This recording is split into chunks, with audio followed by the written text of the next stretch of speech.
to look at teaching the lay down. It's probably the most requested topic or video that I've had like the whole time I've been working with horses. The first time I taught a horse to lay down was about 10 years ago, and it was under the guidance of like a different school of horsemanship, and I was really excited that I was able to achieve the lay down, but a lot of ropes involved and leg restraint, and it just kind of felt like a bit of a hollow achievement. Like, for the sake of having this beautiful moment of my horse laying down, I felt like I'd made him do it, and that didn't sit right with me. So I didn't attempt the lay down again for a few more years. Got a foal who I noticed was really keen to lay down, and he was always happy to lay down around me, and I watched how he went about it, and I thought to myself, if I could copy the same pattern that he used to lay down, I would have a really willing horse that really understood like exactly what I was asking him to do every step of the way. So he was confident about what the answer would be.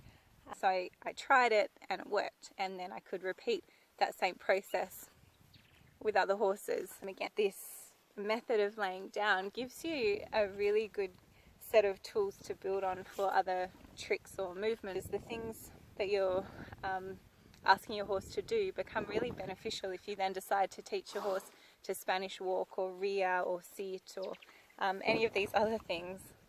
Mate, wait your turn. This trick is not really enforceable if you do it with this method. So I have had like other trainers point out that if your horse doesn't want to do it, like, you can't really force him to. From my school of thought, that's great. It means that I can check in with my horse, and if we're in a new environment, like at a demo or whatever, and I say like, hey, do you want to lay down? And he's like, no, I'm not really feeling it. I can back off and we can do something else until he is feeling it, which helps me preserve our relationship. The cue for this trick is so subtle that nobody is going to know that you asked your horse to do something and he didn't do it. So if you put the cue on and he's like, oh, I'm not really ready for that, nobody knows, and you can just move on to something else, which I think is really cool. The first step is going to be teaching your horse to follow a feel. So I use a cone as a really clear marker, and I set my body up so that the horse is following a feel all the way down to where my intention is, and I'm putting a little bit of pressure behind the shoulder to get the dig response. Normally when you put pressure on a horse and they respond, you take the pressure away as the movement is happening. To get the dig response, you leave the pressure on for just a little bit longer so that they're still seeking the answer. You can check it at liberty to make sure you've still got it there even without the marker and the halter and lead rope. That's a good way to make sure you're ready to move on to the next step. To get the Spanish walk, you would put the pressure going upwards on the nose, so you're really lifting the horse up. To get the lay down, the pressure or the feel is going downwards. So you'll see here I'm mimicking the steps that Joey would take naturally to lay down. We've got the dig response cue in place, so I can put that on and I can bring my energy down and create a feel towards the ground. I can do a small circle inwards that would kind of mimic what he would do if he was going to lay down. He would create a small circle and dig and sniff the ground. And these are all good times to quit. So if I put the cue on and he digs, I would say yes and give him a bit of a scratch.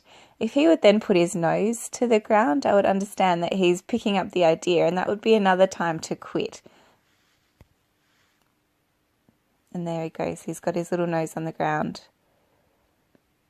And you can see he's bunching his legs up together and they're coming really close, and he's kind of creating a funny center of balance. That would be another time to quit so that your horse knows he's on the right track and he's getting these positive responses from you. To do it at liberty, again, my pressure or my feel is towards the ground. I'm creating small circles and I'm just driving his back legs towards his nose so that he's bunching up the way that he would if he was going to lay down naturally. And then you can take it wherever you want to, become a bit of a show pony about it and have fun. And yeah, you can see other videos that I've posted that will show you good times to quit and how this trick progresses. Good luck.